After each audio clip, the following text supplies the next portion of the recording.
দিল তো আছে, দিলকে দিলের খানা দাও, শরীরকে শরীরের খানা দাও, কন্যা দিলকে দিলের খানা দাও, শরীরকে শরীরের খানা দাও।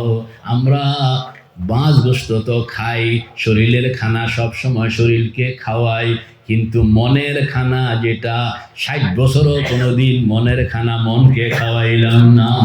আল্লাহু আকবার। তাইলে মনটা কি ঠিক আছে না নষ্ট হয়ে গেছে? সুবহানাল্লাহ, সুবহানাল্লাহ। তো মন, আল্লাহর হাবিব দুনিয়াতে আসছেন কি জন্য জানি? দিল বানানোর জন্য, দিল বানানোর। আবু বকর সিদ্দিককে কইছে এই জন্য। আবু বকর কয়, ইয়া রাসূলুল্লাহ, ইসলামটা কলেমায়ে তয়্যিবা কি? কয়, তোমার ভিতরে যে মূর্তিটা আছে এটা ভাঙ্গা এটারে বাইর করে ফেলাইয়া দাও, এবং সেখানে আল্লাহ আল্লাহ আল্লাহ শব্দের নূর সেখানে ঢুকাও। তো কেমনে দেখান না, লা লা কইয়া সব কাঁচাইয়া বের করে মাথার উপরে হাত সোজা করে ফেলেন। দুই হাত। আমি তো এক হাতে, যেহেতু আমার মাইক্রোফোন, এই জন্য আমি দেখাইতে পারতেছি না। আপনারা 2 হাত দেন। লা